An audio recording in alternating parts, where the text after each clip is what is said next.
All right, it looks like most everybody's settled in. Good evening, everybody. How are you tonight? Wasn't raining when we came in, so that's a good thing, right? I'm happy with that. Thanks for coming out tonight. I know everybody's probably exhausted from the excitement and stress and all that stuff that went into watching our great democracy at work yesterday. So appreciate you coming back out to participate again tonight. My name is Penny Mabey. I am tonight's facilitator, and my job as a neutral facilitator is to make sure that this meeting proceeds apace as we have announced how it will run, and that as it is designed to give a lot of opportunity to hear from the community, that we make sure that that happens in a welcoming and respectful manner.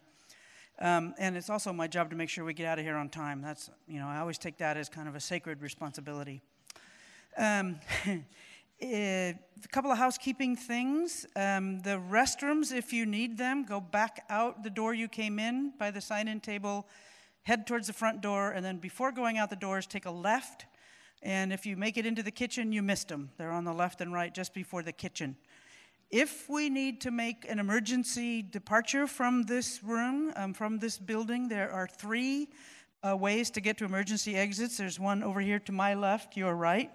There's one behind you in your right-hand corner, and then there's also the way that you came in. So every meeting I do, and I've been doing them for, a long time, I always talk about the emergency exits because I think that's a guarantee that we never have to use them. So that's where they are. The third thing that I wanted to note for housekeeping is that we do have folks filming this meeting this evening. There's a camera running over there, and then Jenny's over here with another camera. And the reason for that is that then this meeting will be, the film will be cleaned up a little bit, and then it will be posted on the State Department of Transportation's website. So those who couldn't make the meeting tonight will be able to see it, hear the questions that get asked and answered, and listen to the comments that get made.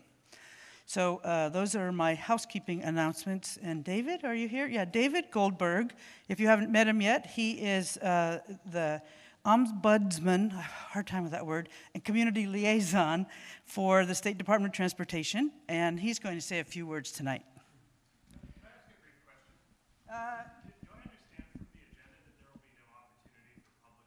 Do I understand from the agenda that there will be no opportunity for public comment? No, that's not correct. No.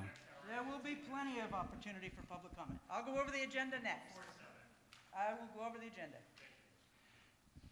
Good evening. Hi. I'm David Goldberg, as she said. I'm the Ombudsman and Community Liaison for the SR 520 program. It's kind of an odd position. No other mega project in the state has had anything like it. In fact, I don't actually know of another one in the country. But my role is to be sort of your eyes and ears in the program. I'm somebody who tries to advocate for the community's interests when I'm down meeting with the leadership of the program. And if you have issues or concerns throughout construction, you can bring them to me, and I will do my best to investigate, see if there's a solution, and elevate anything that needs to be elevated. I want to, I know we have some city representatives here that I wanted to recognize. Vena Numani is a traffic operations engineer with the Seattle Department of Transportation who covers this area. Karen Coe is with the Department of Neighborhoods. And I don't know if Genesee is here yet or not, but Genesee Adkins is on her way. I think she was having some traffic difficulty, and she's the chief of staff for SDOT. We have, is Nicole Macri here yet? I think she's planning to come. And not yet, but Curtis Knapp, her aide, is here. Curtis is back there. I know I started this job in May of 2017, and since then I probably had more conversations with a lot of you about the market than about just about anything else. So I know passions run high. I know people have very strong feelings. I'm personally really pleased that this meeting is happening. I've wanted to see something like this for quite a while personally. I want you to understand that though no final determination has been made around the market, you're going to see some of the considerations tonight that go into what will have to be worked through with the contractor to figure out what can be done about the building that the market is in. So what we hope to do is share some of those considerations tonight and get your feedback and bring those to the table with the contractor when those conversations start. The agenda for today, I worked with Penny and with the other folks with input from some of you and from your legislators about how to handle this. It's tricky because some of you said, I don't really want a presentation or a very short presentation from WashDOT. I don't want to hear you talk at us. We want to talk. And that makes perfect sense. But some other folks said, I still don't understand why the market is even in the equation, and I want to know more about what's going on here. So we're trying to strike the balance of giving you the information that many of you have asked for, with plenty of time for questions and plenty of time for comments. So over half of the total time will be interactive with questions or comments. So I also want you to know that I will be, as your liaison, I will be observing the conversations with the contractor that are called this practical design process. It'll be going over the next few weeks, where they dig into the nitty-gritty of how the project will be constructed and what the various impacts are, and how they can be, how things could be altered, and with what costs around the building. So I will be there observing for you, and I am open to your questions, any concerns that you have. I have plenty of cards in my pocket. If you want one, I'd love to give you one, and I'm here for you whenever you need me. So thanks for your time. Thank you, David. And tonight you'll be hearing from 3 people from the Washington State Department of Transportation, and they're all seated over here. Imagine that. Ron Paninen is the SR 520 Program Engineering Manager. Dave Becker is the Program Director of Construction for the SR 520 project, and Lawrence Spurgeon is SR 520's Program Environmental Manager. So, as David alluded to, and I'm going to move to our next, thank you. Oh, guys, so good. As David alluded to, the agenda is kind of a split agenda, and so I want to explain how it's going to work. We're going to start with a presentation, part of a presentation, I should say, and then we're going to stop and take a break and let you ask questions of the panel about what you heard so far. And I'm going to ask you to try and do that, because if you get too far ahead, you'll probably be asking questions about the next part of the presentation that's coming up. So we'll have that, about a 15-minute opportunity for questions about what you've heard so far. Then we'll move on, do a few more slides with a little bit more technical information. And then there will be another opportunity for about 20 minutes to ask questions, because there will be a lot more details. So you'll be able to ask another 20 minutes or so worth of questions. And then from there, we'll move into what we call a listening session. And that listening session is where you'll have the opportunity to come up and make your thoughts clear to WashDOT and the city, who will all be here listening. You won't be responded to at that point. It will be your opportunity to make comments to the program team and the project team, and also to the city. So that's the way we've laid out the agenda, as David said, to try and straddle the need to share information, but also to listen and do a lot of listening. So there is a sign-up form to, if you want to make public comment. It just helps me manage calling people up, and I'll talk about that a little bit more. But if you didn't sign up and you'd like to make public comment, raise your hand, and somebody will make sure that sign-up form gets to you, and we'll offer that opportunity throughout the evening. The last thing is, I always, as the facilitator, lay out what we like to call ground rules, and I was thinking about that, and I was thinking about yesterday. In the period leading up to yesterday, we all got to demonstrate our public will through the elections, local, state, federal. Tonight we're continuing on with that same process of letting the public will be heard and listened to. And that's why the state is here, the city is here, community leaders are all listening to learn from you and ensure that the public voice is reflected in this program and in this complicated project. So to ensure that happens, and there's a lot of you here tonight, I want to ask everyone to please listen respectfully and attentively. Respect each other as you're talking with, whether you're asking questions, whether you're making comments. whatever, whether you're waiting to be called on, and I will call on you, so it will be organized. And then when you do have the floor, whether it's for a question or for a comment, be as clear and succinct and short as you can, just so that we can try and get as many of them in as we possibly can. So that's what I'm asking of you, and in return, I will note that Senator Pedersen is here, and in return, I promise you that we will move through the agenda, and I will not let things drag on from the presentation side, so that there's ample time for you all to be heard one way or another. So in that vein, I'm going to turn it to Ron, and I'm going to ask you to please hold your questions until he's done with the first part of the presentation, and then we'll turn to the first Q&A session. Okay, Ron, all yours. Thanks, Penny. So, let me advance this thing. I gotta stay out of the light here. The first slide is really a kind of big picture of what's going on 520 as we move into what is known as the rest of the West of the program. So the legislature, when they passed the Connecting Washington program a couple years ago, fully funded completion of the improvements to the SR 520 corridor. And this slide shows the four basic pieces of that remainder of the program. And I'll start from the left on this slide and work to the right, more or less. On the left is some interchange work we're going to do at I-5. So the project includes a direct access ramp from the 520 corridor into the I-5 express lanes.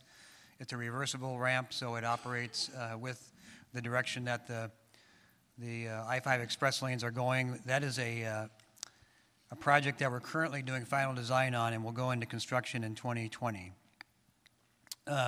Moving to the right, the bigger blue box there is the Portage Bay section of the project. That is probably going to be the largest construction project remaining on the program. It's a little bit bigger actually than the Montlake phase in terms of dollar values of construction. It's probably $500 or $600 million.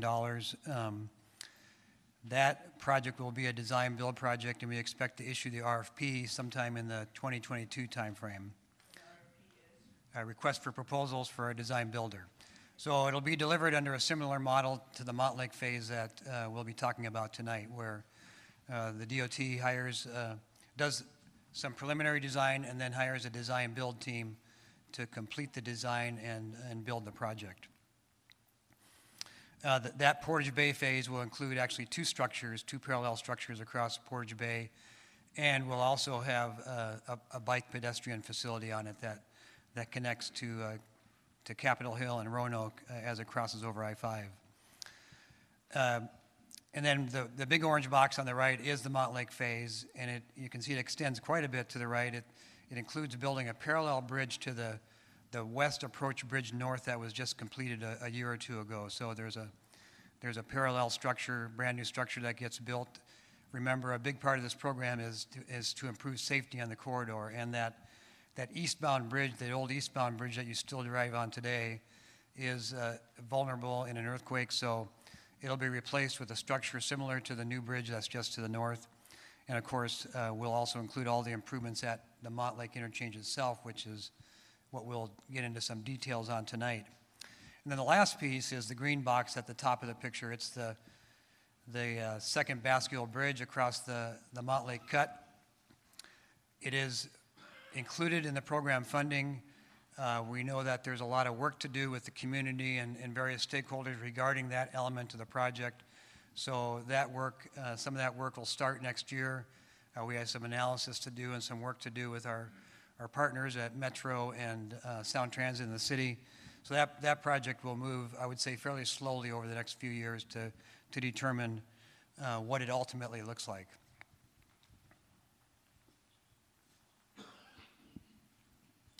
So, oops, this is it. This is Montlake.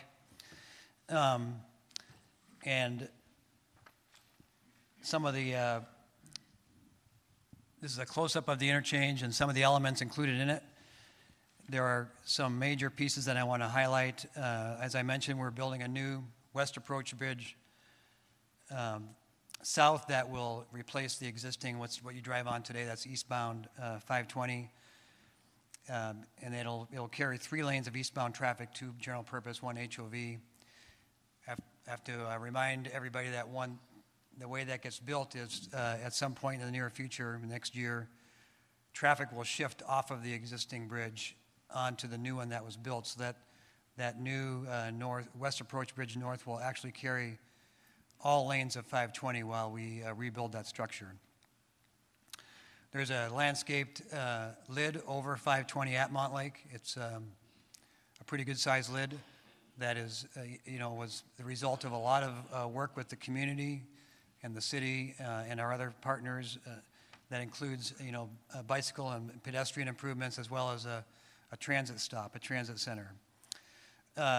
We rebuild the SR 520 Montlake interchange as part of that, and then lastly, there's a bike pedestrian, what we call land bridge over 520, and it's the element that's just on the east end of this interchange right here, but that completes part of the regional trail network. So, going to get into a little bit of the meat of what we want to talk about here tonight. In March 2018, the legislature passed in their budget included in the DOT's budget is a budget proviso, and this proviso is actually included in the back of your agenda, the full language of it. There's a couple of pieces highlighted on this slide that I want to talk about, but the goal the legislature set was for the department, in working with this design builder, to look at ways, and the City of Seattle, to work at ways to preserve the market building. The proviso recognizes the need of the project to acquire the property. You'll notice in the proviso there's a parcel number 1-23190. That parcel is the land that the Montlake Market and the Union 76 gas station sit on. So we're working hard to comply with the goals of this proviso, and part of that is the reason we're here tonight meeting with you all.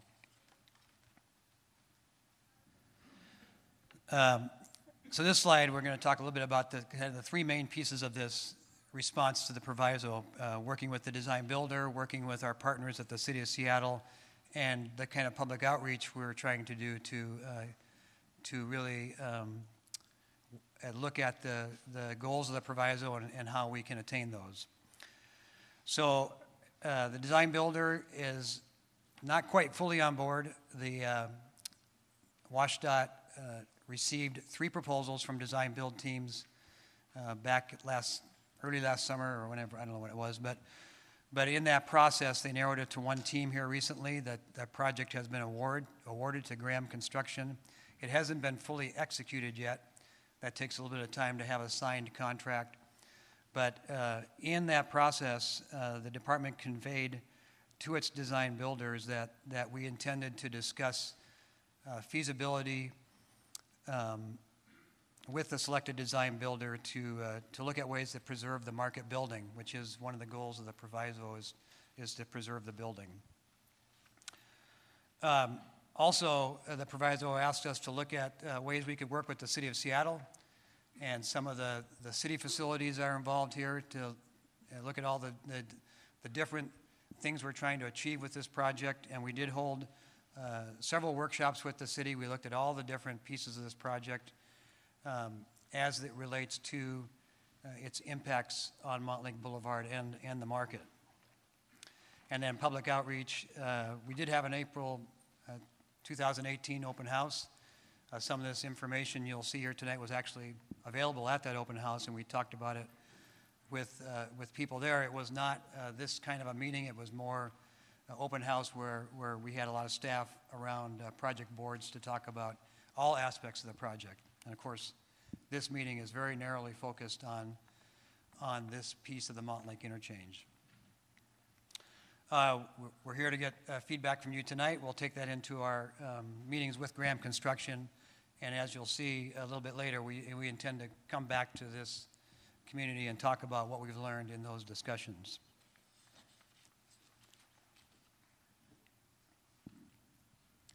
So part of the language of the proviso was to the maximum extent practicable, look at ways to preserve the market building. And some of the considerations that go into how we look at this and the different trade-offs are listed on this slide. There's a lot of factors. I won't necessarily talk about all of them, but I would say number one on our list is safety. We have to find a way to build this project safely while maintaining mobility through the project area and safety for the contractors, workers, and the public that's going to be traveling through here on a daily basis by car, by bike, by foot. Just about any mode you can imagine will be going through this work site. I also would like to point out, cost is definitely a consideration. The more constraints we put on the design builder, there's always a cost component to that, and that's what we need to find out when we meet with Graham in the coming month or two, and we look at different alternatives. We also have to understand what is the cost of that to the project, both in terms of dollars and duration and time. And the last piece, the last thing I want to mention on this slide is you see the bullet that says contaminated soils. We don't know what's on this site. We will be probably drilling there in December, taking soil samples. It is the site of a gas station that's been there a long time. Our experience with these kind of sites is that they contain some level of contamination, and we do need to understand that better also as we get into closer to construction. So you heard me mention the practical design process that we are going to embark on with Graham Construction. It starts with this public meeting tonight and getting your feedback.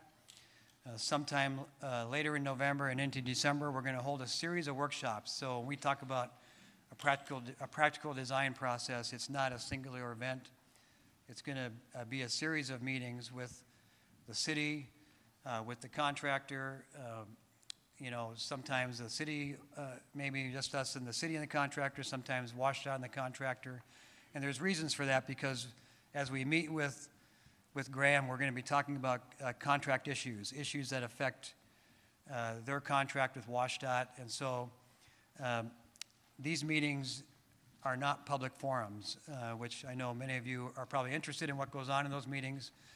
But really, since they affect the contract Graham will be entering into with WashDOT, those are generally not open to the public. The one thing I will say about that is David Goldberg, who you heard from a little bit earlier, will be attending all those workshops, and he is really the eyes and ears that WashDOT has assigned for the community in this process.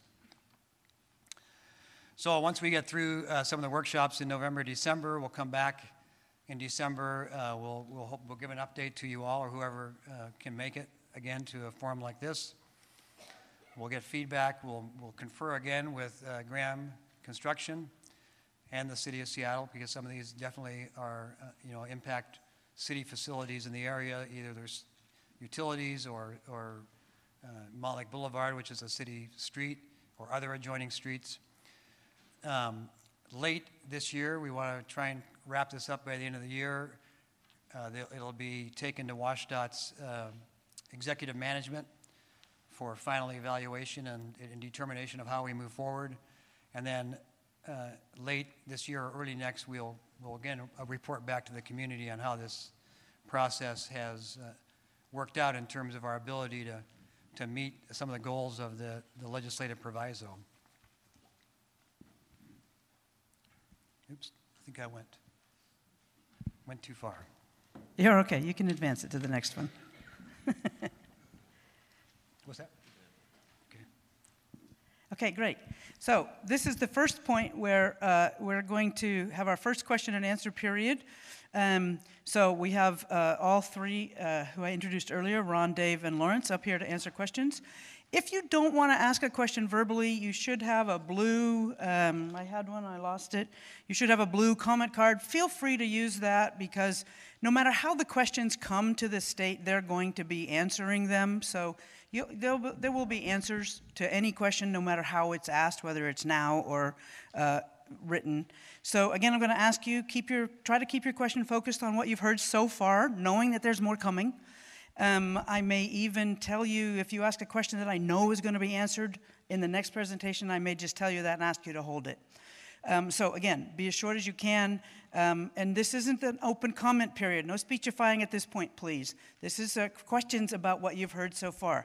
So what I'm going to do is be as even-handed as I can. I'll go left, center, right, front, front, front, back, back, back, and then back and forth. And we have 15 minutes, and somebody's going to help me keep track of time back in the back, I'm sure. And did we get the lights up, Ben? Okay, great, thanks. So left, right, center, I'll start right here. And I will repeat the question. The legislative language does not talk about preserving parking for the market if the market is preserved. And of course it would be useless to preserve the building without parking. Is it understood that parking needs to be part of preserving the market? So the question says that the legislative proviso does not say preserve the building and parking. Parking is needed to operate the building, or for the building to operate. Is it understood that parking will be preserved as well as the building if possible? Can we get volume on Dave, please? Is it working now? Okay. Okay. So our first goal, I mean, when we look at this question, our first question is, can we save the building, or what are the impacts to the building? So once we can determine that, if we can save the building or the impacts to it are a certain extent, then we have to ask the question, is it economically feasible to operate the business, the market in the building? And so we need to answer the first question first, and then we can go to the second, whether it's economically viable, what type of parking do they need, what type of access during construction, all those type of questions that need to be answered. And we'd have to work with probably the market owner to do that. But the first question that we have to answer is, can you save the building itself? Okay, in the middle here. Yes, ma'am. Yes. With regard to the process of the practical design workshop, would you guys be open to having a community member represent us and sit in on that process? With all due respect to David, he is paid by WashDOT, and I think it's really important that the community is able to be part of that process and hear what's going on. Or if that's not possible, what about recording the meeting so the public can at least see that you really are working to the extent. Right, so the question is, can a community member, community representative attend and observe the practical design process meetings? And if not attend in person, could those meetings be recorded? And I think Ron, you want to take that? So Dave will add on. As I mentioned, those practical design workshops generally involve issues that could impact the contract WashDOT is going to enter into with Graham Construction. And so there's some sensitivity there to the negotiations that might be required through that process. As we kind of expected this question would come up. So far, we haven't really come to a conclusion that there's a way that we think we can do that and maintain that sense of confidentiality with Graham over some of those contract issues. Let me just add on to that. So as Ron indicated earlier, the practical design process is probably going to be a multiple week-long operation where there'll be multiple meetings, where it could be literally hours and hours of discussions with the contractors, with the city, with the state personnel. We're trying to limit the personnel there as much as possible to people who can have a direct impact on decisions. We want to make sure that all parties are freely non-constrained about their ideas, so they can have any kind of idea that could possibly improve how the work is done, so lessen the impacts. And so we want to make sure that there's no constraints on that. And sometimes when you have additional people there, people are less reticent to bring up ideas or comments. What I've found just historically, the bigger the group of people that you have, it tends to inhibit the conversation because it's hard to get a free flow of ideas. Okay, all right, sorry, that, understood, that was, okay, gotta move on, gotta keep moving. Over on this side, yes, sir. Sorry, I didn't mean to cut you off. Thanks very much for Thanks very much for sharing the criteria for using to define practicable. Are you going to provide additional clarity as to how you're going to weigh those different factors and what priority you're going to give to them? So we've listed safety, traffic impact, access, community input, Okay. cost, and obviously some of those, no matter how you approach the project, will be an additional cost. So the question is on the considerations that were listed for the practical design process, for identifying maximum, I can't say it, maximum extent practicable, thank you. Is there going to be weighting on those criteria? Is some going to have more priority than others? Is there going to be a process, and will that be made public, I assume was part of your question?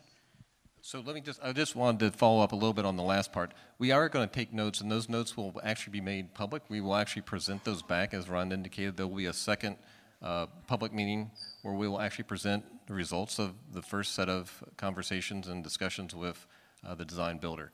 But to answer your question, I think the listing, safety is always going to be our top priority. We can't have a situation during a construction that puts the public at risk, as well as the contractor's personnel. And that kind of goes to the permanent improvements. We don't want a situation where we figure out a way perhaps to save the market, but we ultimately make a permanent improvement that imperils safety of the public.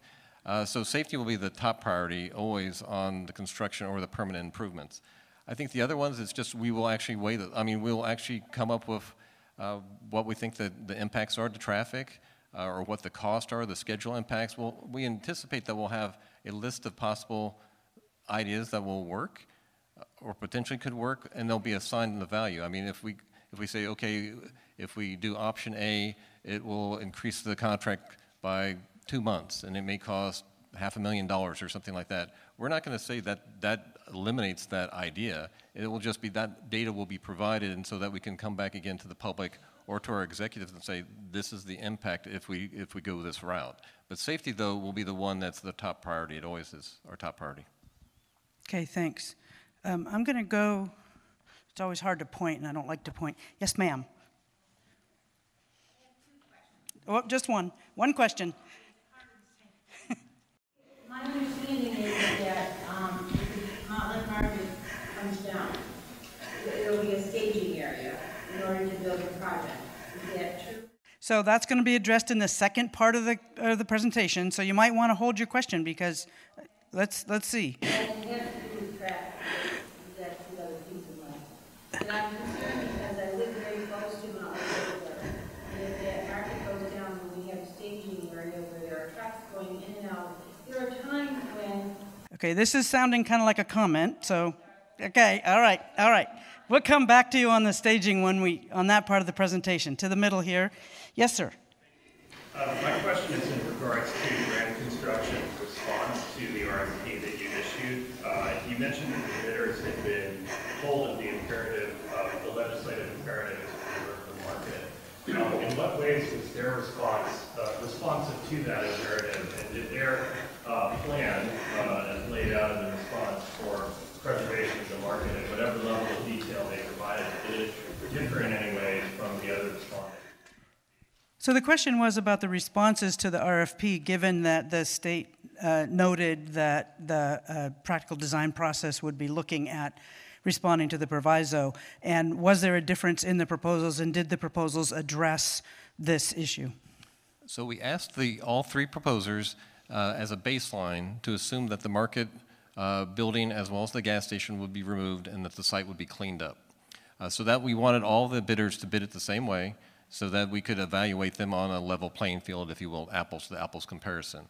But at the same time, we included the language in the contract that we were going to have the practical design workshop after we selected the winner to see if there were ways that we could meet the intent of the proviso and save the building. So to answer your question, all the proposers basically did the same thing. They bid the job assuming that the market and the gas station would be removed and the site cleaned up, with the understanding that we would come back after a contract was executed and talk to them about it. Okay, let's see. Over here in the middle, anybody? Okay, nobody in the middle. I'm going to go anybody way in the back over here on the left. Okay, sir in the blue. Yes, tonight, can you show us the alternative staging areas to the marketplace? That will be addressed in the next section of the presentation, the question about where the staging areas are. And yes, sir. It seems to us that you did the process in which you laid it out, you did it backwards in that the contractors should have come up with the base bid, the best possible solution. So is there a question here? Well, yeah, I mean, Okay, so why did you bid it with the assumption that the property would be taken and the market would be removed? So we wanted to bid the worst case scenario so that these are competitive bids. So it's a lot easier to change work, delete work once you have a contract. It's a lot more difficult to actually have bidders make assumptions on what can be done that's different than our parameters. So we basically need to set certain requirements in the contract so that all the bidders bid the same way and so that we have a consistent scoring or bidding so that we can, again, look at apples to apples comparison. And then you can actually talk to them and say, do you have a better idea? Do you have a plan that would eliminate these impacts? If you basically ask the contractors, come up with a plan to save the market, they may actually give you a plan that would not give you what you want in terms of improvements on Montlake Boulevard, or would assume that they could change contracts that the city has, or standards that the city have, or the state has. We need to make sure that all the bidders bid it the same way, and then we can address concerns that the state or the city has regards the market. No, I'm going to move on so that we can get to other hands. Yes, sir. Just a point of clarification. At one of the previous meetings, you had mentioned that utilities under the market property were needed to be changed. So we're going to address that in the next part of the presentation. They're going to talk about the utilities. So do you mind holding that one? Okay, let me come back over here. Yes, sir. So you mentioned cost is one of the criteria. I assume that's cost of the project. Are you going to consider cost to the community of having the market be done? So when cost is considered, will you consider not only cost to the project, but cost to the community of having the market gone? Yes, to an extent, certainly. We have looked at the effects, the social effects on the community of this market. We recognize that it's an important resource to the community. As we've gone through the environmental reevaluation process here, these were definitely items that we looked at.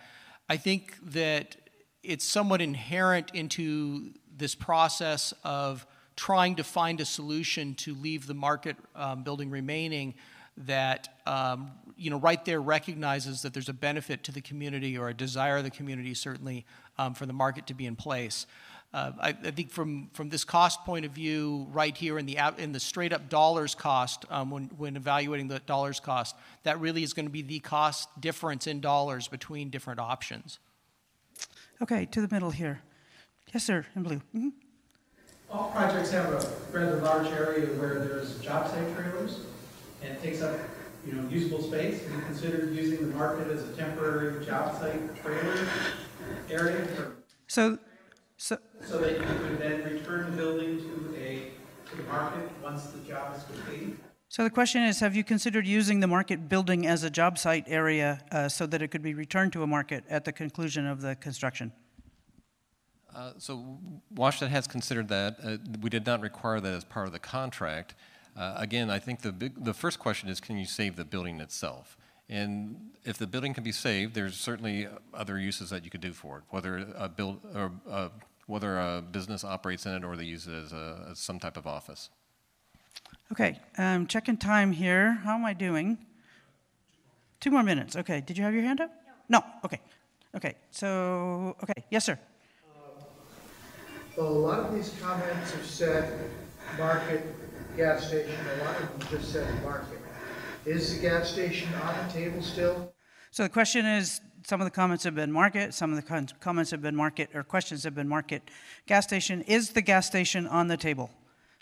The gas station is probably the most directly impacted by the reconstruction of Montlake Boulevard and the ramps to 520. So the answer is no. There's really no way to preserve. You'll see a couple slides that show the impact to the pumps and the station access. Okay. Yes, sir, way in the back. Given that you've been awarded the contract, assuming the market's removed, that you have a legislative imperative to preserve it, have you set aside contingency funds for a change order to do that? Have contingency funds been set aside in the case that the practical design process does show that the market building could be preserved? Have funds been set aside for that? There are contingency funds in the program for any type of additional cost, so they could certainly be set aside for this, for additional cost associated with saving the building. One more minute. Okay, one last question, then we're going to move on to the next presentation. I got here, okay. Yes, sir, right here. Ma'am. Assuming DOT acquires the property that the market is on now, and worst case scenario for us, the market is taken down and the area cleaned up.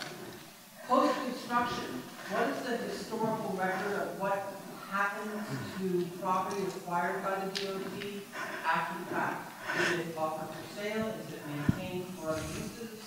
What's the historical record? So the question is about assuming that it can't be preserved and WashDOT does indeed take the market down and the property is available after construction. What happens to that property, and what does WashDOT typically historically do with property that has been purchased for construction? So the department has a very well defined surplus process that they go through. So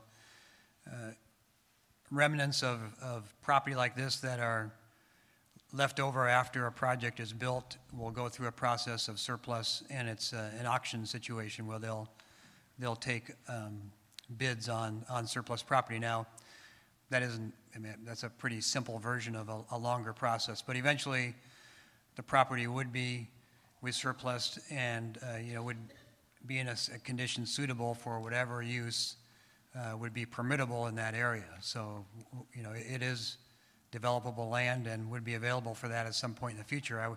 I would like to point out that time is not tied to the Montlake phase, but probably more to the completion of all of the 520 corridor, because it's also adjoining the next phase, which is the Portage Bay Bridge reconstruction.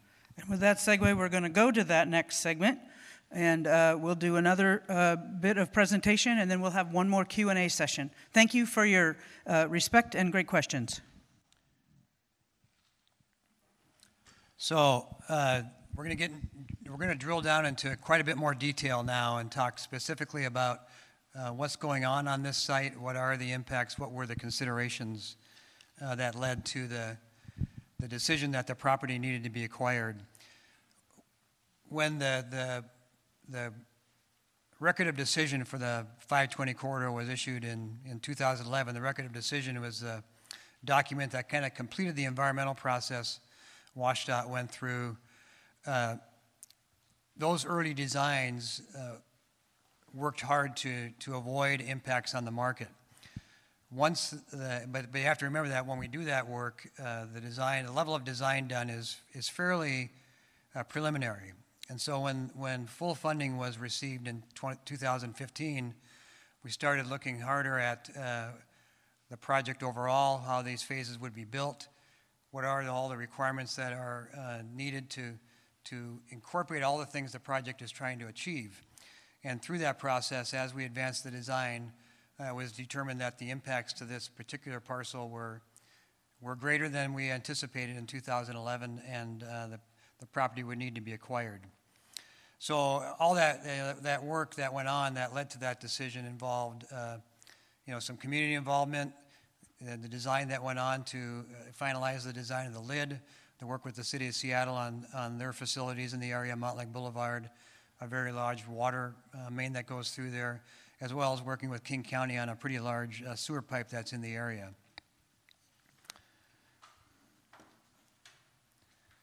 And here is a picture of one of those facilities. This is a King County sewer pipe. It's about 10 feet in diameter. You can see the person standing in it. This is the piece that was built under 520 when it was constructed in 1962. One of the goals we're trying to achieve here is not have to replace that pipe that runs under 520.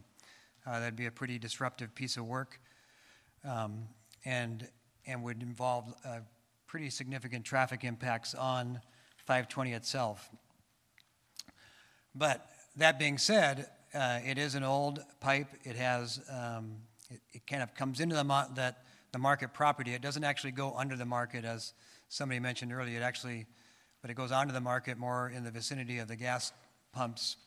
And the department has developed 2 options for replacing that pipe if it becomes necessary during construction.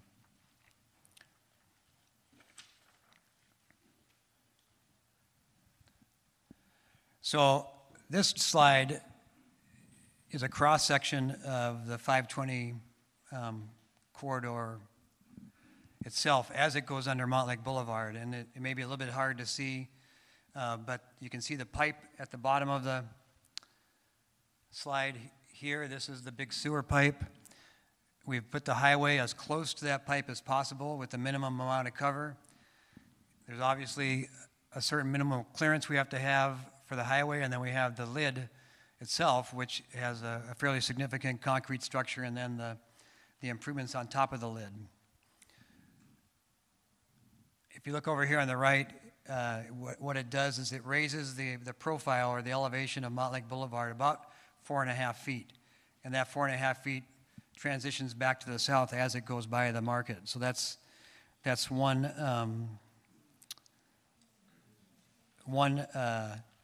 area where we have impacts to the market itself, or the market property. And that cross-section is, in this aerial photo, is right about up here on 520. So here's another picture taken. It's over here by the eastbound on-ramp just as it comes up to Montlake Boulevard. And this is, if you were driving off the off-ramp, this is where the vehicles would be in the rebuilt off-ramp. We have a new shoulder, we have a barrier, and we have a bike ped facility, and this is the existing canopy of the gas station. So you can see that on that northern part of the property, we are right into the gas facility, gas pumps.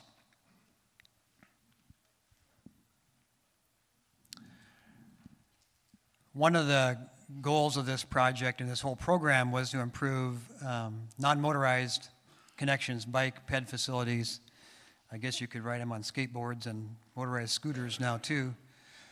But there's a number of lines on here. I would first point out the kind of the orange lines. We have the regional trail that comes from the east side. You know, it connects all the way to Redmond now. And then it goes along 520, crosses Montlake Boulevard. It comes under this thing becomes the Bill Dawson Trail, at which point you could get on 520 and continue west when that portion of the project is completed. We also have trail connections that come on the other side of Montlake Boulevard, cross over right by the market property, and also connect to that regional trail. The yellow lines are all the other local connections that exist in the area for non-motorized users. So a lot of activity and a lot of effort was put into making these trail connections work, and some of them go right around the market property. Now I'm going to hand it over to Dave, and he's going to talk about some of the actual construction work and how this work will get phased. So I'm going to stand in front of the table here because it's easier for me to actually see you as well as see the slides here. So before I get into this slide, I just want to give a little bit more information about the project itself. So the Montlake phase is about a $450 million design-build project. As Ron indicated earlier, it's kind of a 3-step process to actually get to where we can start the work. So the first step was to actually receive the proposals, open the bids, look at the bid price, and do what we call best apparent value. Who is the best apparent value? So we've done that. It was Graham Construction. And so the next step is that we go through their documents to make sure everything's in place, that there were no mistakes on their proposal, and then we award it. And we've done that. We've awarded the contract to Graham. So the last step is the execution of the contract, and that usually takes about 20 to 30 days after award. And Graham is currently going through, making sure all their financing, all their insurance is in place. We expect the contract to be executed by mid-November. So once that's executed, then we'll go right into the practical design process with Graham. A couple other facts before we jump in. The construction is probably expected to start sometime in 2019, and we expect it to run into 2023. It's a very complicated project. It's very challenging to build the work along 520 as well as Montlake Boulevard without impacting the public, particularly traffic on Montlake Boulevard, and we'll talk about that here in a moment. But it's also just a very challenging project. And what I would preface the slides that you'll see and what we've anticipated in terms of the impacts, whether it's the market or the other surrounding areas, that's how WashDOT has envisioned the work to be done. We had to actually ensure that what we provided to the design builders was actually buildable by them so that they could actually perform the work that we gave them. Now what we're hoping is during the practical design process that they can figure out ways that maybe they can mitigate some of these impacts and actually lessen them. So what you're seeing is our best guess of how the work will be done and the impacts associated with it, and there's the potential that maybe those impacts can be lessened. So with this slide, this is kind of a blow-up of the previous one that Ron just showed of kind of the pedestrian improvements, and these are some of the challenges that we have on the project. So you can see this is what I call the Montlake parcel right in here, and it involves the Montlake Market as well as the Union 76 gas station. You can see that we're building a part of the regional shared use path that Ron indicated. It's a 14-foot section of sidewalk that's used for both pedestrians and bicyclists. It will ultimately connect up onto the Portage Bay Bridge that we'll build in the future, where we'll have a 14-foot sidewalk on the south side of the bridge. We're also going to be building this area in blue here, which will be new sidewalks along Montlake Boulevard and wrapping around East Roanoke Street, and that will be a 10-foot sidewalk section. And then on the Portage Bay job, we'll add this 14-foot section here along Roanoke Street, actually tying back into the regional shared use path as well. So one of the really challenging parts of this next project is actually construction along Montlake Boulevard. I'm sure everybody knows that Montlake Boulevard is a very congested roadway. It is one of the most heavily traveled north-south arterials in Seattle. It has about 60,000 vehicles a day utilizing it, and I'm sure you're all aware of that. As a comparison, 520 has 77,000 vehicles a day, and it's a limited access freeway. So it gives you an idea that it is very, very heavily trafficked. But it's not only vehicles using it, it's a lot of pedestrians and bicyclists. It's a major corridor across north-south across the cut. You see a lot of traffic now going to the UW station as well as the University of Washington. So it's not only vehicles, but it's pedestrians and bicyclists that we have to be worried about when we're doing the construction. Because of those impacts that we expect if we have closures to the roadway or to the sidewalks, we've committed and required in the contract that the contractor to maintain all lanes of Montlake Boulevard during construction except for weekend closures or work at night. So during the daytime, during the peak periods, except if we have weekend closures, we're maintaining all lanes of Montlake Boulevard, so we have that capacity so that we don't impact traffic even worse than it is today. And the same with the sidewalk, the pedestrian access. We're trying to maintain that during all the construction activities unless, again, we have weekend closures. So doing that is a challenge to the construction. And for the next couple of slides, we're going to show what that means for some of the really critical work along Montlake Boulevard. So we have a 54-inch water line, and we'll talk about this in the next slide, that needs to be replaced that goes under 520, north-south. It's one of the main feeder lines of water in the city. We need to actually reconstruct Montlake Boulevard. As Ron indicated, we're raising Montlake Boulevard about 4.5 feet. So by raising Montlake Boulevard as we cross the 520, we actually have to raise Montlake Boulevard to match into that grade. So it's about 4.5 feet taller or higher than it is today. And then finally, we need to maintain the bicycle and pedestrian routes as we're constructing this work.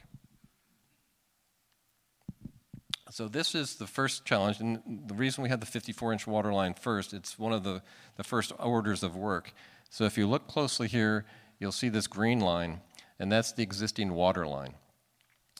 The City of Seattle has two major water line feeders on the east side of Lake Union. There's a 54-inch line here, and then there's a 42-inch line under 10th and Delmar, again crossing under 520. So it's really critical that we coordinate with the City of Seattle as we replace this line and relocate it. You can see it here in blue on the right here. So the existing line is about 60 years old. It was installed when 520 was built in the 1960s. We wanted to ensure that when we build the new structure, because it will be actually underneath the lid that we're building, that it is new, it's safe, it's actually easy to repair or easier to repair in the future if there's a problem. So it's a critical element. It's an important piece of infrastructure that has to be built very carefully. We anticipate, and this is how WashDOT's anticipating the work to be done, and this is what we'll talk to the design builder about, is that they will build a big jacking pit here near the corner of Lake Washington Boulevard and Montlake Boulevard in this area in red. And you can see that because of that, and with our commitment to the city and to the community to maintain lanes of traffic through here, we have to swing Montlake Boulevard to the west, kind of curving it out here in a temporary location, as well as maintaining sidewalks. So if you look closely, and I know this is kind of a small slide, Montlake Boulevard, or the Montlake Market is right here, and you can see kind of an area that's circled, which is a blow up of here.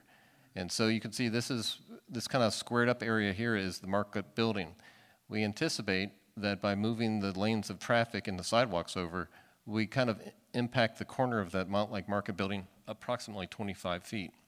Now that's an estimate, I mean, and we will talk to the design builder about that, but we see an impact to the building where, when we move the traffic lanes over. So the other challenge that we mentioned just a moment ago is the reconstruction of Montlake Boulevard. Again, as Ron indicated, when we build this new lid and to avoid the combined storm sewer, we're raising Montlake Boulevard as we cross 520 by 4.5 feet. So when we do that, we actually have to reconstruct Montlake Boulevard down here to match that new grade. And so we anticipate, again, to maintain traffic lanes, that we'll do it in stages or phases of work. And this shows one phase of work where we're doing the work along the east side of Montlake Boulevard. And so again, to maintain traffic, all the lanes of traffic, we're shifting the lanes of Montlake Boulevard further to the west. And so we, again, impact the corner of the Montlake Market building around 16 feet in that location. And we anticipate, actually, this is just one phase of 3 phases of the work that we anticipate. So Ron, this is the previous slide that Ron showed of the combined storm sewer that's actually underneath 520. And this is one of the things that's driving a lot of the work.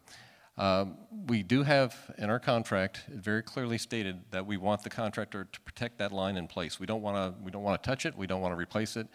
It's a big concern to do it. It's very costly. It's very disruptive. However, with big construction projects, things happen. We don't actually know the greatest condition of this pipe. It kind of runs full a lot of the time. And even though we've run cameras down it, there's always the possibility that during construction something could happen. Now, we expect that that risk is very small, but if something does happen, the impact is very large. So, as Ron indicated, there are options that we have if that line is found to break down or if it needs to be relocated rapidly. By owning this Montlake parcel, we could actually build a big jacking pit and jack a line, and it's blue. This is a potential area where we could actually put a new line in if there was an emergency.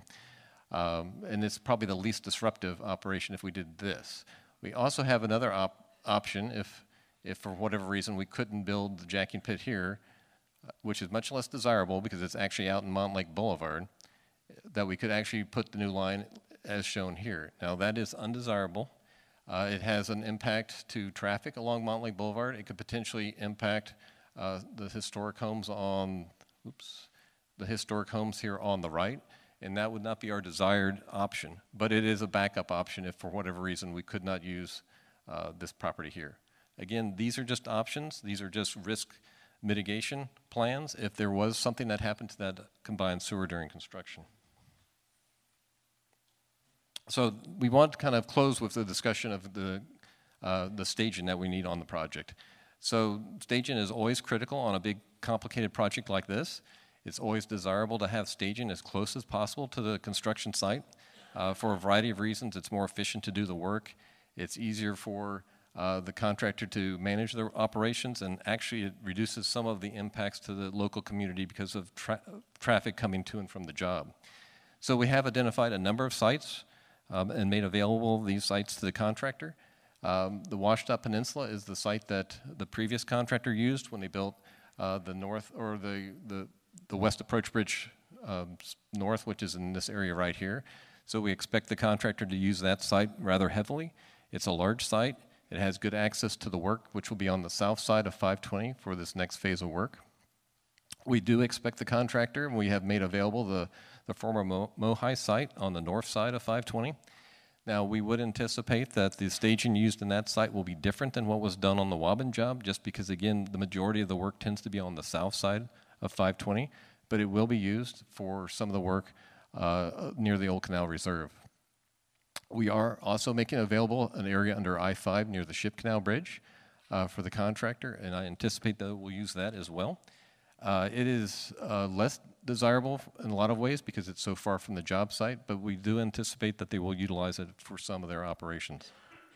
And then finally, we have the Montlake Market site, as well as an area between the lanes of eastbound 520 and the ramp, which will be made available.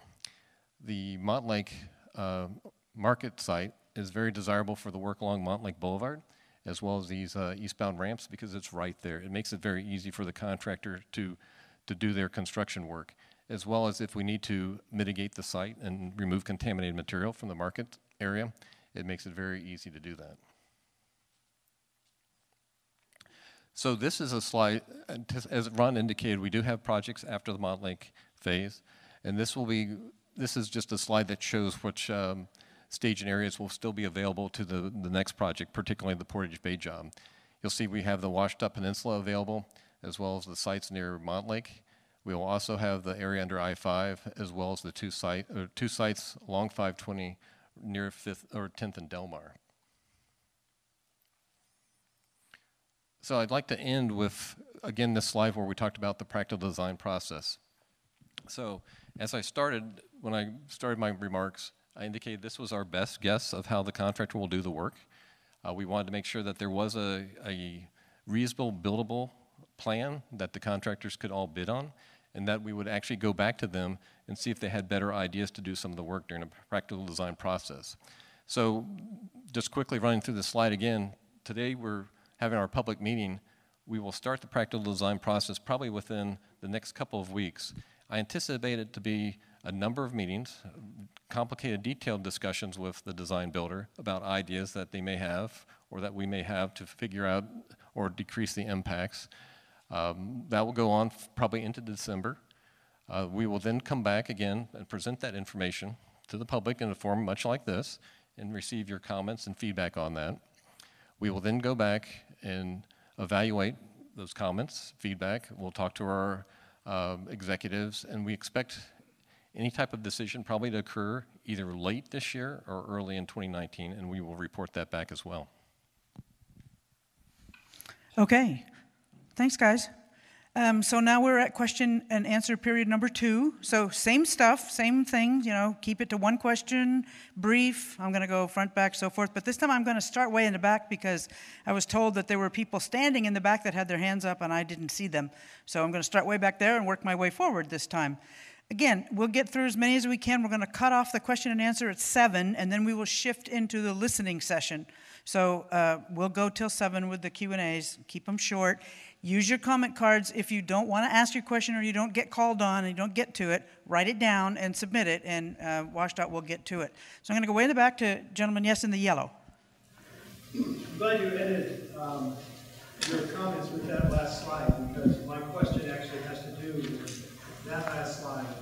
I want to start my question by saying a big thank you to our recently re-elected State Representative Macri and State Senator Peterson, both here tonight, for all the work you did on the legislation that we've been talking about tonight. If I'm not mistaken, I'm pretty sure that bill was passed early this year, possibly late last year. So let's just say first quarter 2018. Here's my question. Given that schedule, why did it take you so long to come to the community, meet with us, get our feedback in preparation for your practical design process? So the question is, what? The question...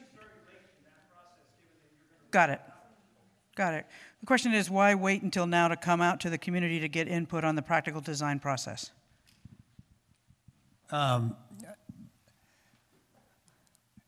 We only announced the best value selection of the design builder probably 3 weeks ago.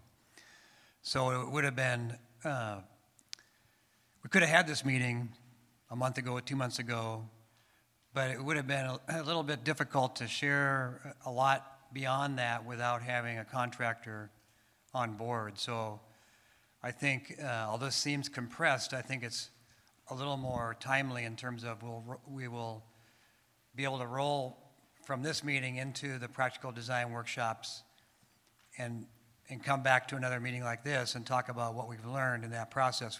Otherwise, we would have perhaps had a meeting like this, you know, in September, August, or whenever, and there would have been a long pause because we were still in the process of evaluating proposals and going through a contractor selection process. Okay, anybody else that I missed in the way in the back that had their hand up? Okay. Yes, I'm going to come back to you now because your question, I asked you to hold your question until this part. What is going to happen if the contractor is unable to keep traffic flowing on Montlake Boulevard? Do we have a plan? Is there a backup plan if the contractor is unable to keep traffic flowing on Montlake Boulevard? So the goal is to actually maintain all lanes of traffic. So I'm not quite, are you saying if they can't maintain all lanes of traffic? They have a plan already. They need a plan now in order to keep it flowing. I mean, we can't just assume they're going to be able to do that. So can you assume that they're going to be able to keep it flowing? I mean, what happens if they say it's not possible? By submitting a proposal, all three teams committed to meeting the requirements of the contract. That is a basic requirement WashDOT put in the design build request for proposals. There was certain parameters they had to meet, and one of those was maintaining traffic on Montlake Boulevard, like Dave mentioned. So in their proposal, they described how they would do that, the way they would stage the project, and it's a contract requirement. So they won't simply be allowed to go out there and close lanes because they think it's a good thing to do. There's penalties associated with impacts to traffic, and the commitment that they made by submitting a proposal was they could do this work and keep Montlake Boulevard open. Okay, to the middle. Yes, sir. Has the state acquired the market and 76 station properties yet? The question is, has the state acquired the market and 76 station properties yet? The acquisition is not complete. It's been working its way through the process that the state uses to acquire property, but that we expect that'll be concluded here in the next few months. And over here, yes, sir. You had mentioned that the traffic on Montlake Boulevard was about 60,000 cars a day. What are the implications of the removal of the Lake Washington Boulevard on-ramp to 520?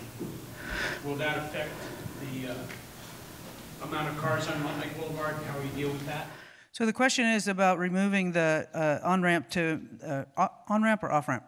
On-ramp to Lake Washington Boulevard. Will that affect the traffic on the 60,000 cars on Montlake Boulevard?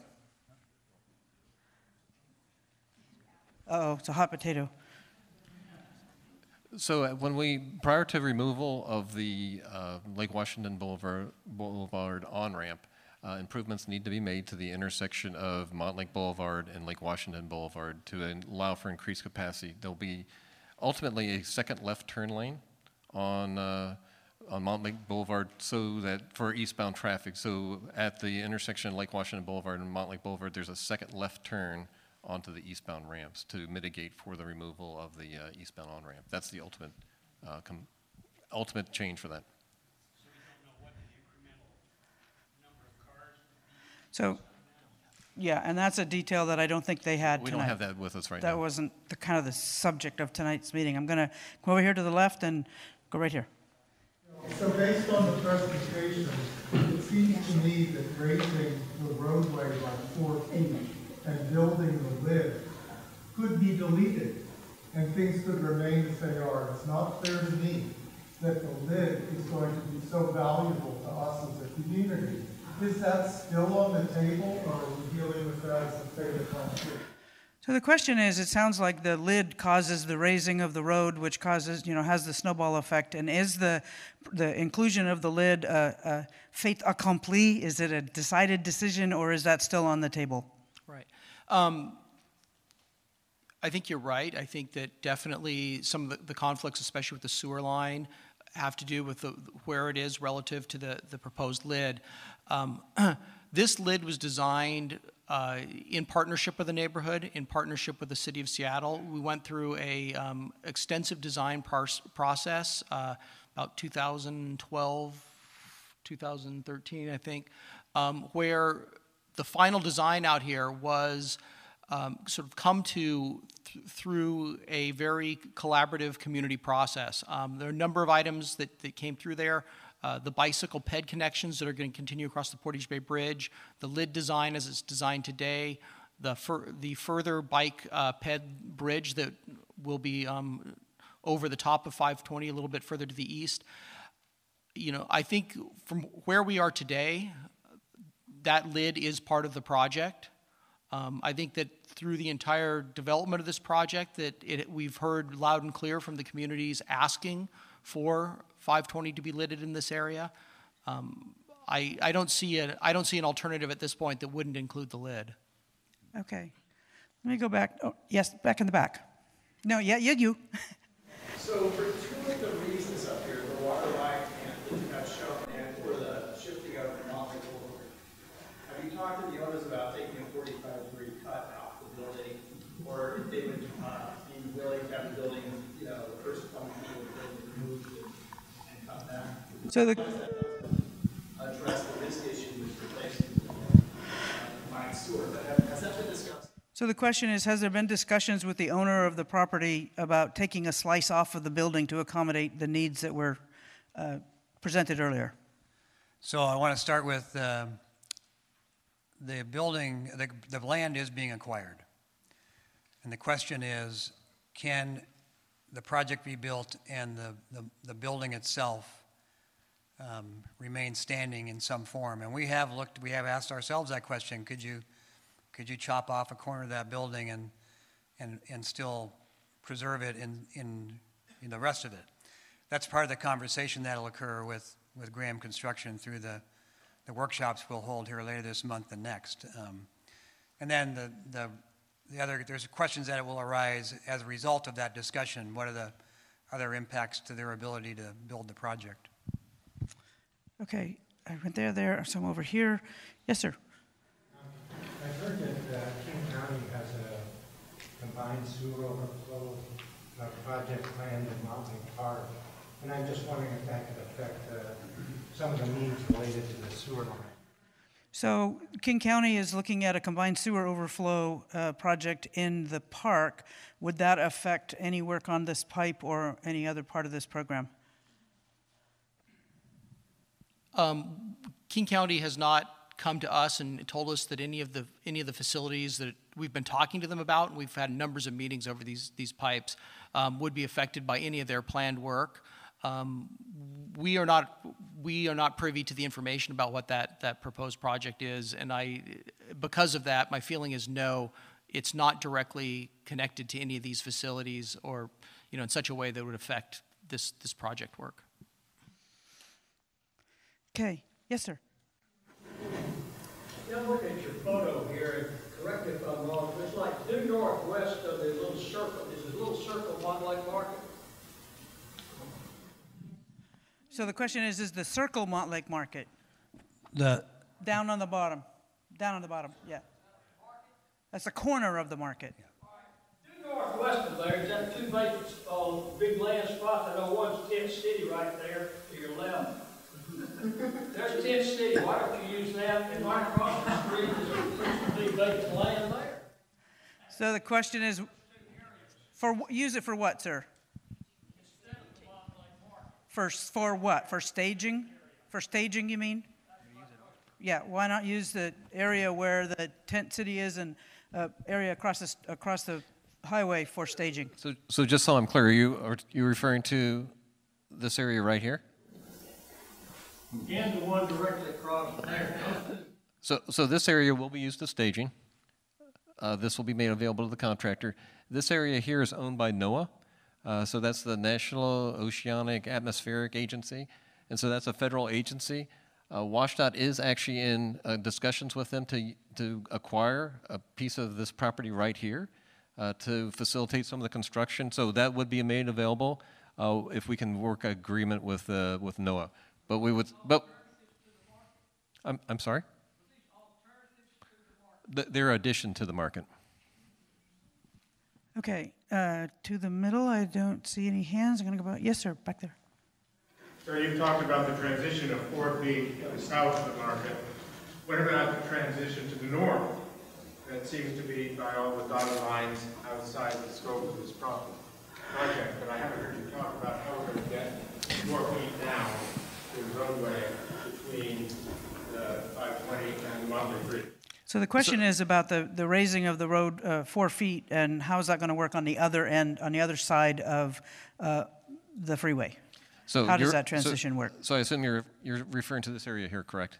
Correct. Yeah, so that will actually have a grade change as well. We'll actually have to taper that in as well.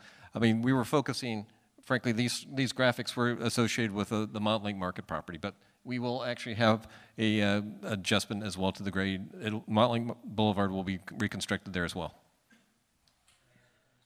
Yes, ma'am. How do you know that you can't get closer into that red thing? But what if we don't believe you need that much space? Could the contractor have been given that task of encroaching into that red space to save the market? So the question is, looking at the graphic up here and the red space that you talked about, the pit needing to go in there, could that be, could the contractor have been told they didn't have that much space, and could that be used then to save the market? That's one of the things that we'll talk to them about at the practical design workshop. If they can figure out, again, what we did was, this was our assumption on how the contractors do the job, so they could all bid it, and we knew that it would work. If they can figure out a more efficient way, yes, they could actually pull that back. It's not required that they actually have to do that. If they can figure out a way to pull it back, they can pull it back. There is one point here that's pretty critical. We have to meet the existing water line right about here, so there is a limit to how much they can squeeze the space. Okay, here in the middle. Yeah, have I called on you already? I think I have. I'm going to take other questioners first. So I thought, yes, sir. Sorry about that. Trying to be, again, even-handed. My question is a little bit more about the process and the specifics of the construction. I appreciate you guys being here, but no offense, I don't hear a lot of like creativity emanating from you guys as far as like how this project could be shaped to benefit or to help our community. So in the practical design process, who is going to be advocating for the community outside of the legislative directive that you guys have been handed?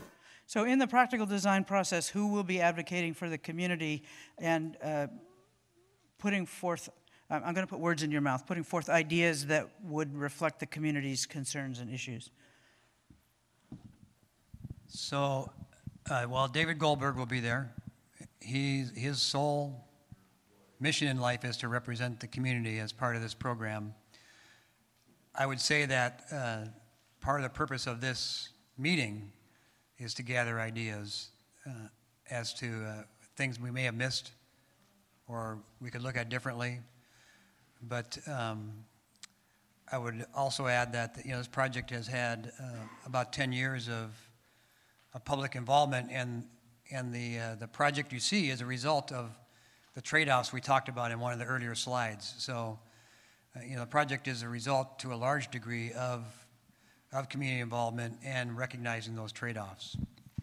Okay, we have time for one or two more questions at the most. Yes, ma'am.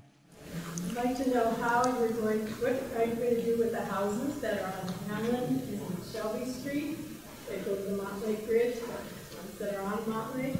Did you raise the road 4 feet? So what will happen to the houses that are on? In 2 very, very dangerous blocks. So how will you blend in the raising of the roadway with the houses that are on Shelby and Hamlin? So we expect that actually will be tied back into the existing roadway approximately, and I think it's actually hidden underneath here, but where that driveway is to NOAA. So by the time we get to about this area, we should be basically back to the existing grade. So we're not going to have a 4-foot difference back in this area to the north. It'll blend in around that Noah driveway. And if you do that construction with the 4 feet, Okay. how are you going to keep traffic going? So the follow-on question, which I'm not supposed to allow, but the follow-on question is, how will you keep construction going if you have to raise that 4 feet? It'll probably be very similar to what we showed down here, where we have to actually move traffic around. I mean, we've committed to basically maintaining those lanes of traffic. So what would happen is, more than likely, is you'll see this area here to the left or to the right is where the new lid will be. And so the contractor will have to get creative in terms of how they actually kind of move the traffic around on that lid to actually allow for construction or reconstruction of the Montlake Boulevard, similar to how they did on the south side, but they'll have to do that on the north as well.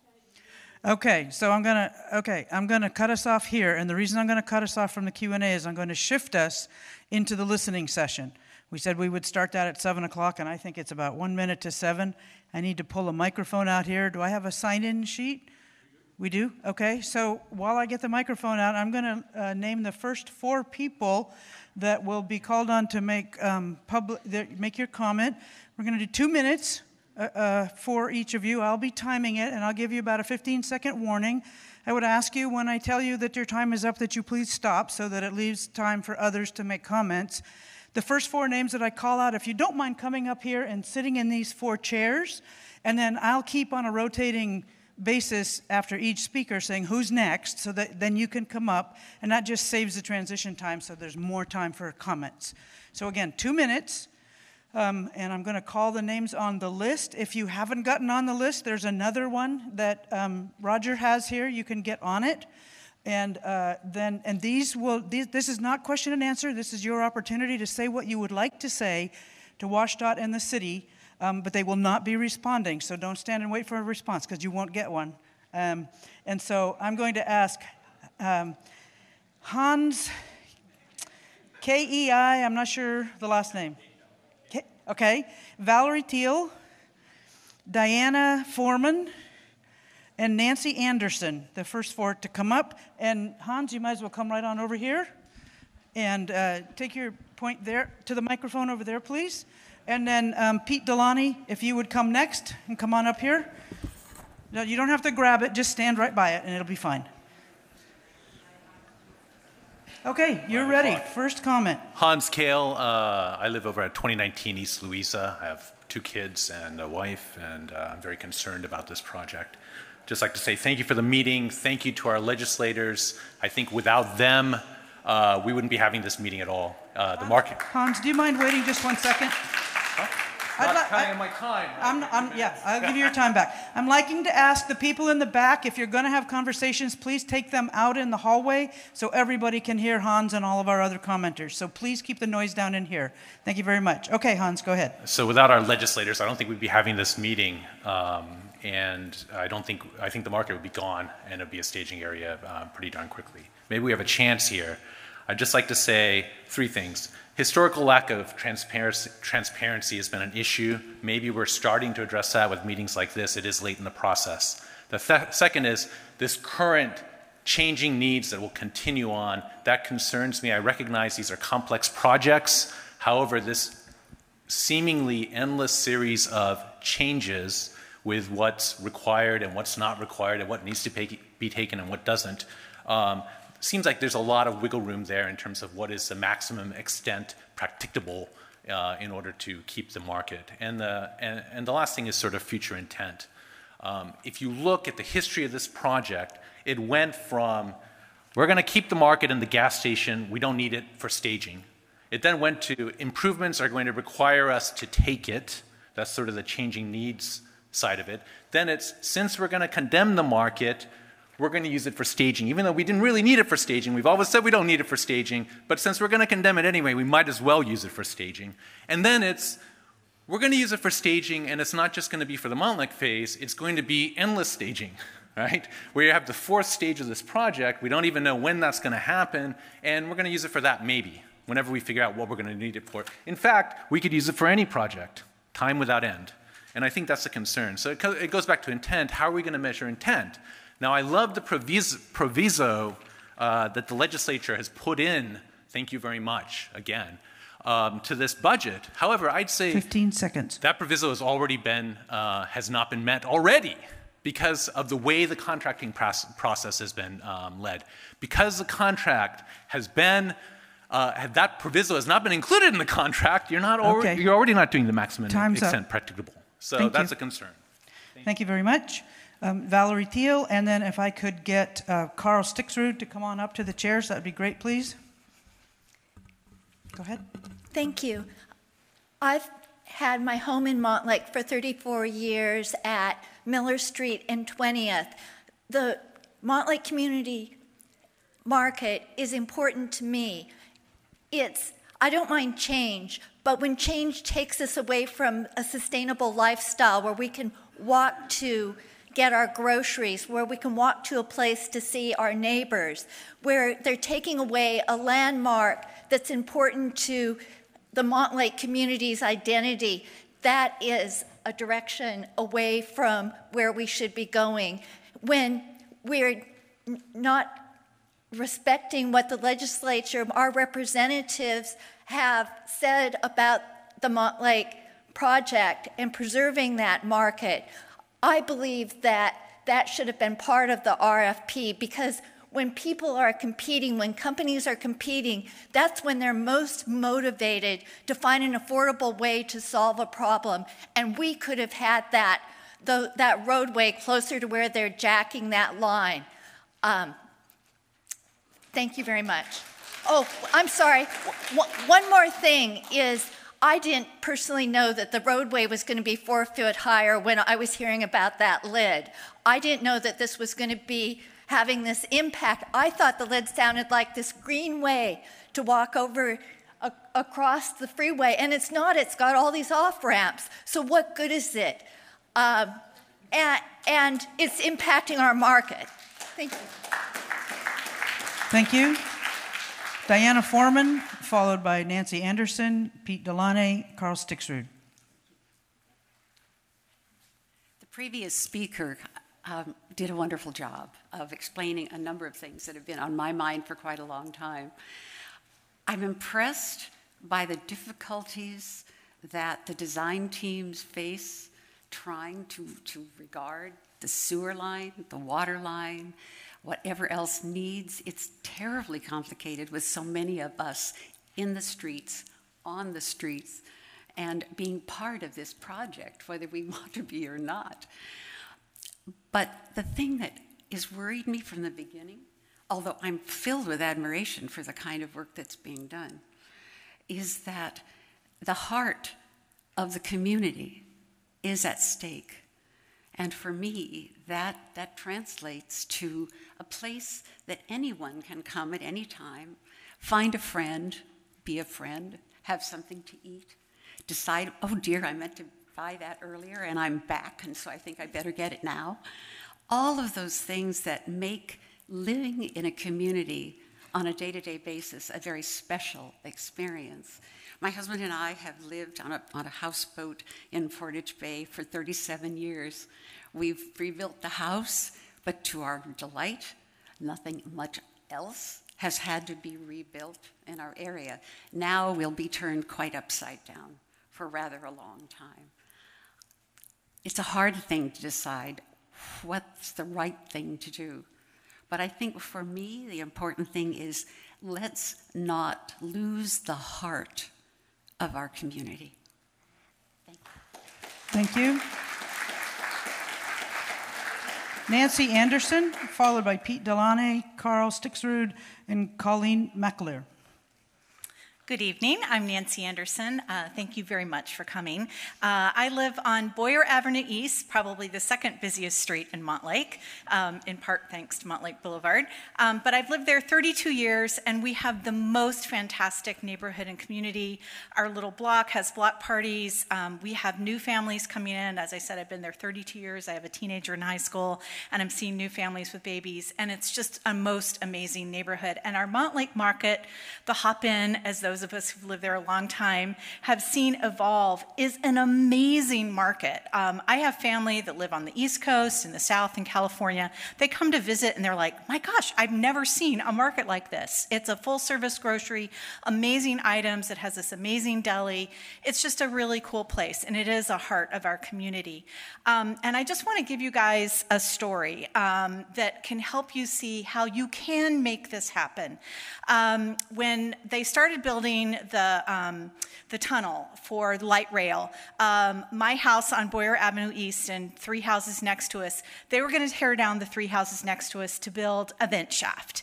And we said, what, a vent shaft? And it was going to sound like a Boeing 747 engine. And we started this kind of public process, meeting with our representatives and the people on the design project and community meetings. And then they were going to move it from next to my house to tear down the market and put the vent shaft there. And then we were like, but no, we love our market. We didn't mean that to happen either. And then after a lot of this process and a lot of kind of the squeaky wheel saying, no, I know there's another way to do it, the engineers went back and looked at it and said, oh, we don't have to put the vent shaft either on Boyer Avenue East or the market. They put it over by UW Stadium. So looking at your design drawings, you made certain assumptions that this has to come down, which you said was an assumption, but I know there's another way to do it. So I encourage you to think positively and do it. Thank you for your time. Thank you. Pete Delaney, followed by Carl Stixrud, followed by Colleen McAleer and Dana Warren. Well, first of all, I want to thank these fine people for being here tonight. I'm here to speak about uncertainty. I'm here to speak about disruption. From Medina, noisy expansion joints, to Laurelhurst, lighting and demolition of contaminated material over water, to Madison Park, where vibration has damaged adjacent structures with no accommodation for that. And so here we are at Montlake. I think the idea of transparency is really important. I'll speak to an article in the Seattle Times about what's going on up on 35th Northeast with the bike lanes. Now the city's had to hire a mediator. There's now a committee of 14 people looking at that, all because there was no transparency going in, or very little. So I hope that this is the first of many meetings like this where there's more two-way communication. The other thing that concerns me is an article in the Business Journal here on October 23rd regarding cost overruns that WSDOT has experienced over the last year or two or more. It's not your fault. It has to do with so many projects going on. It has to do with the cost of these projects. As I understand it, the SR 520 project at this time, for 2 phases, that would be Medina and the floating bridge, is over budget by $270 million. It makes me wonder whether or not, by the time it gets to Montlake, Portage Bay, Roanoke Park, will the money be there to mitigate some of these issues? And I just hope that, again, this is the beginning of many such meetings like this, where it's more than just us getting 2 minutes, but we actually have an opportunity to have some dialogue with these fine folks and help try and figure out a way to do this the right way. Thank you. Thank you. Carl Stixrud, followed by Colleen McAleer, Dana Warren, and then Jerry Pinkadank. I'm sorry, I apologize now for massacring anybody's name. I appreciate the opportunity to be here. I want to follow on from what Pete was saying, and I think this project has over a dozen lawsuits against it. Last time I looked, they've come from organizations, individuals, property owners, businesses, and in looking at them, they've been about almost exclusively changes since the record of decision, people challenging the adequacy of the environmental process that WSDOT has gone through to document these changes. So really what I'm here to suggest is a cost-saving measure, because as a taxpayer, I'm kind of getting tired of paying the Attorney General's office to defend WSDOT against what appears to me to be kind of weak environmental documentation. So what I suggest is that you come to the public meeting with the idea of meeting Washington Administrative Code 197.11, 055, and 060, Part 5, where you would have an explanation of existing conditions, impacts, and mitigating measures of the changes in the project since the record of decision. And now that you have a specific construction plan, it's a great time to do it and protect us all from more expensive lawsuits. We spent millions of dollars defending WashDOT, and that money would have been far better spent on mitigation, environmental studies on what that mitigation should have been, and we'd all have a better community. So thank you. Thank you. Colleen McAleer, followed by Dana Warren, Jerry Pinkerdink, and John O'Neill. Hi, good evening. I come from the north. I've been at this project a long time with the fine table of experts over here as well, and thank you for the opportunity to speak tonight. We on the north side of the project have experienced a lot of things. The last couple of years with the floating bridge and the Waban has been done. And some things went quite well, but some things did not. So some of my colleagues have talked about community involvement, and there's merit to that. It turns out the lights were too bright. We were stuck with noisy joints. These are huge fixes. To fix those noisy joints, the two big ones, will be over $200 million at this point. We were able to work with WashDOT staff and get lids on the lights, but all of those things probably could have been prevented with better community outreach and integration of some of those ideas at the table. People want to be constructive. They know it's coming, and we just want to make it right. We're only going to do this once in all of our lifetimes in this room, that's for sure. A couple other things that were that came up or should have been addressed, I'm thinking, is more of the contaminant issue. We talked a lot about the waste products that might be. We're talking major sewer lines, major pipes here. We're talking contaminants from a gas station. And we had some experiences, again, from the north that Pete alluded to, that taking out contaminants in open barges and taking it along Lake Washington. Now, these are very critical areas for salmon that run right underneath the Montlake Cut. And anything that can go wrong contingency-wise should be planned for, and we should use a very soft approach for it and encapsulate all of the contaminants as they're taken out and make sure that there's a plan for that when we're talking to the contractors.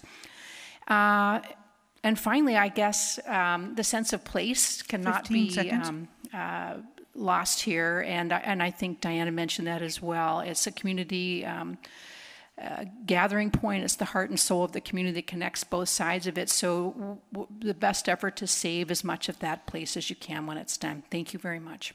Thank you. Dana Warren, followed by Jerry Pinkerdink, John O'Neill, and Patrick Keelan.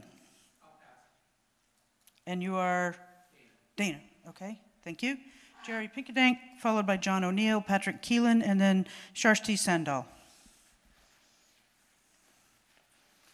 Hi, I'm Jerry Pinkerdink, live just a couple of houses that way, been here since 1989, and Hop-In was a very important part of my life for a long time, and I definitely speak or unite with everyone else who says it's a community center, we must not lose it. I've been a railroad officer for 50 years in railroad management, and I've worked with our civil engineers all that time. I never had a civil engineer who said no. They only said, here's how we'll do it, and here's how it will cost. That's what I expect of our people. That's what I expect of Graham, and that we expect to be able to hear what Graham is saying, not filtered. So we need a way of knowing what's going on between WashDOT and Graham, and the legislature was requiring it, in my opinion. Thirdly, since I've been here since 1989, the lid has been discussed constantly. I know that the person who said they visualized it as something much more grand, I don't think we all realize that there's a federal requirement or a state requirement that we have no more than 200 feet of cover or we wind up with an obstruction to flammable traffic, which I think why the thing is so small. That is not what the community wanted, and if it's causing this much construction, let's get rid of the damned lid. Thank you.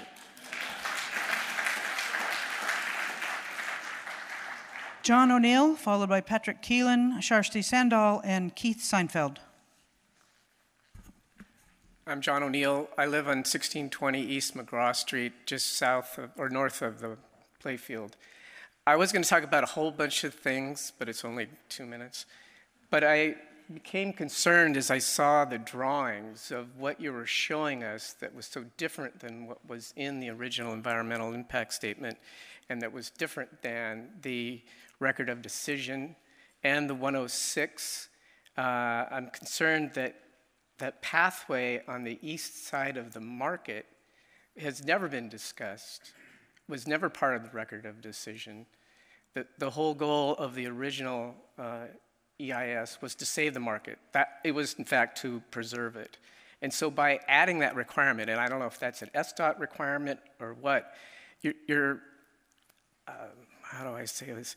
You're exasperating the situation of having to take the market, or your observations that you have to take it. And if you looked at your drawings, you have redundancy in the pathways. I don't know if we can go back to those drawings, but you show a trail immediately parallel to the market. Then you have another one that goes out alongside Montlake. The two aren't necessary. Only one is necessary. The shared walkway on the west side of the property, never part of the original record. Difficult to understand why those changes are being made without our involvement. The drawings there, go back. That drawing right there where you show the market awning, that was never part of the original design and should not be there. 15 seconds. If it's part of why you're taking the market. It's not necessary. So I'm very concerned about this. I'd like to get back to what the record of decision was all about and what the original EIS was all about. Thank you.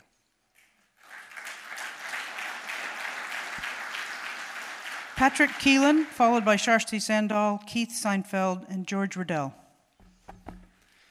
Thank you for the opportunity to speak. I'm part of the community and very excited about the plan changes to the intersection, because currently the intersection is extremely dangerous for pedestrians and bikers. It's a nightmare for traffic.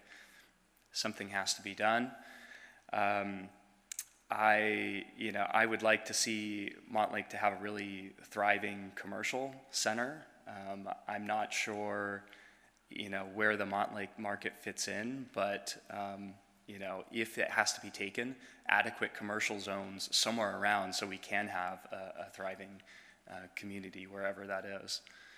So I'd just like to represent that, having bike access, pedestrian access, the lid, those are going to be benefits to the community that reverberate for decades. And I fully support it, and as does my wife and a bunch of my coworkers. So thank you. Thank you. Sharshti Sandal, followed by Keith Seinfeld, George Riddell, and Jim Murray. Hi everyone, Sharshti Sandal. I'm the president of the Montlake Community Club, and I've lived in Montlake for about 5 years with my family, but my husband grew up here. So thank you for the meeting, thank you for coming, thank you to our legislators for getting that legislation passed. It's really important to our community. I think a lot of people have touched on important things, so I'm not going to be redundant, but one thing that's missing here, I think, is the voice of the property owners. They've been really great neighbors to Montlake. They've kept that market around for a long time. They probably could have sold it, done something different with it. They haven't. They've kept it a vital part of our community, and I think that if you have to take the property, then you should really think hard about how you negotiate with them to allow them to purchase it back, or to stay stewards of that property, because it's been in their family for a long time. And I think, if that's what, you should think about that too. And you should also, they've offered a lot of different creative ways to work with you. They're willing to cut off part of their building. They're willing to do all of these things to make these things happen. And it just seems like all WashDOT wants to do is take the property, and then, we all know what's going to happen if they take the property. The market is not going to stay open. And I don't think the community really trusts WashDOT to be landlords of the market property. We really trust the owners who have been great stewards to our community for the past however many years, I don't know. They've owned the property for what, 80, 100 years, something like that in their family. So I just don't want their voice to be lost in all this because they, I think, deserve the right to maintain control over that property. So if you have to take it, but you should sell it right back to them as soon as you're done, 15 seconds. and you shouldn't stage the rest of your construction on that property. Thank you. Thank you. Keith Seinfeld, followed by George Riddell and Jim Murray. And is there anyone that has not yet signed up that wishes to make comment? We still have the sign up over here. Okay, go ahead. Thank you. A few comments for you all here. And this will be a little bit echoing a little bit of what we've heard. But number one, I hope that you would consider slowing down the eminent domain process for that property. I think you've heard loud and clear that taking that property in and of itself is problematic, and I can see why. You explained very clearly why that helps with the engineering and design, but it's kind of, once that step's taken, we've precluded a lot of other options. And clearly, through this design process, there might be other solutions. So that would be a request. Number two, Ron, I think you have an opportunity here. You've heard loud and clear that people want not just community involvement, but actual community engagement. I know you probably heard the difference between those. Involvement is where you come up with your designs and you come out to the community and say, here's what we've designed, you can comment on it. Engagement says, why don't we have someone at the table as we're doing some of this work? And I know that engineers are kind of allergic to that idea usually, but this might be an opportunity to pave a new path. Specifically to have those voices not just represented by the ombudsman, but by some folks themselves. So I ask you to consider that option. And third, I just want to come back to the lid. I'm here in my bike jacket because I biked here, but I love to drive my car. I love to walk also. I'm multimodal. And when I first saw the idea of having a lid there seemed really cool. And I think what we've heard loud and clear is that the lid design process with the community happened at a time when the trade-offs were not known, so that now we're not exactly getting what we thought we were going to get. When I looked at the picture of that lid, it looked to me like there's one portion of it that goes past the roadway, and perhaps we could lose part of the lid, lower the roadway, and still have something close to what you're thinking about. So there could be some creativity there as well. Thank you. Thank you. George Riddell, followed by Jim. I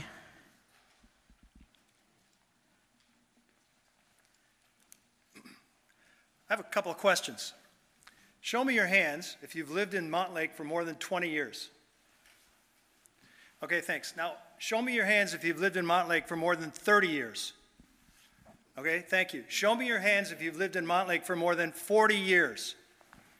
Any 50 years? Any 55 years? Yes. Thank you. Okay. And thank you. Now look, I'm a newbie. I've only lived here for 16 years.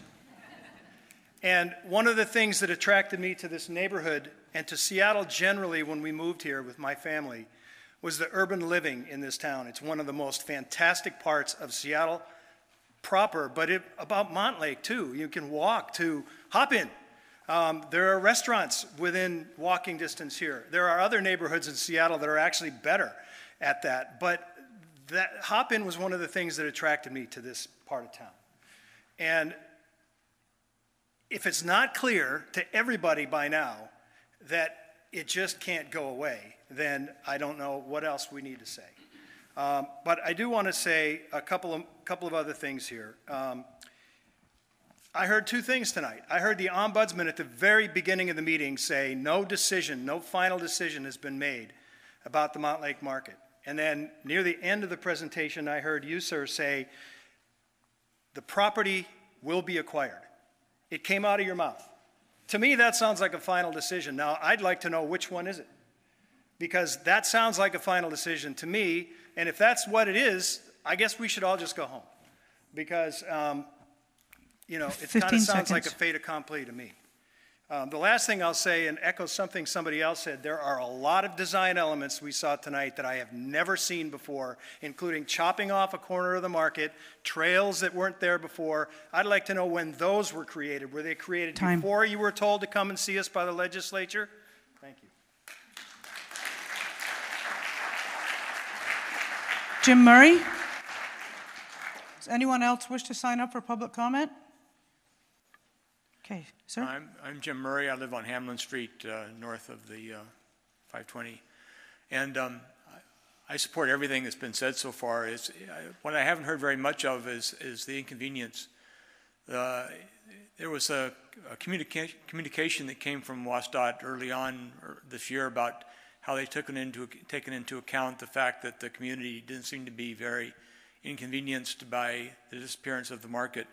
And I thought they were just totally wrong.